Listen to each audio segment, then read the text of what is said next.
يا مساء الخير اخواتي، قبل ما نبدا الحلقه ما تنسوش كده تصلوا على النبي. الوقت اتطلب مني واحد ميلك تشيك شوكولاته، تعالوا كده ما نعمله مع بعض واعلمكم بيتعمل ازاي.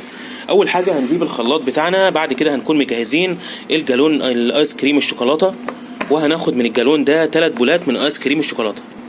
بعد ما حطينا 3 بولات الايس كريم الشوكولاته هنقوم نازلين ب50 جرام من صوص الشوكولاته، يعني اي نوع شوكولاته. لو مفيش صوص شوكولاته ممكن نحط معلقتين من النسكويك. تمام قوي.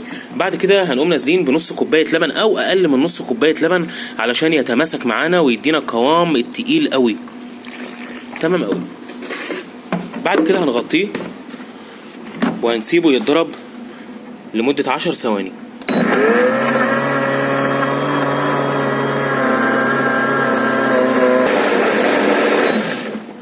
هو كده خلاص بقى تمام، سيبناه يتضرب لمدة يعني 8 ثواني 10 ثواني، ما نكترش عن كده علشان ما يحلش معانا ويخف كمان.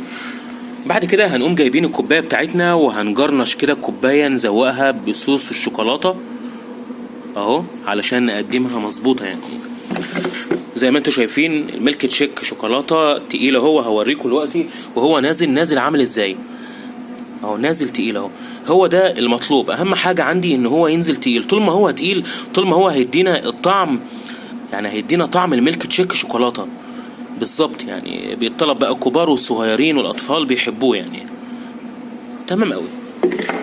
وهنقوم من فوق الوش كده، يعني ممكن من فوق الوش شويه كاكاو او نسكويك، الاطفال بيحبوه يعني والكبار كمان. يعني اي حاجه عندنا ممكن نزوق بيها من فوق الوش، وننزل بشويه صوص شوكولاته كده وتمام او كده. عملت دلوقتي احسن واحد ميلك تشيك شوكولاته، اسهل طريقه ممكن تعملوها في البيت للميلك تشيك شوكولاته، حاجه كده عظمه قوي. يا ريت كلكم تجربوه وتقولوا لي رايكم ايه. ما تنسوش بقى تعملوا لايك وشير. بس خلاص.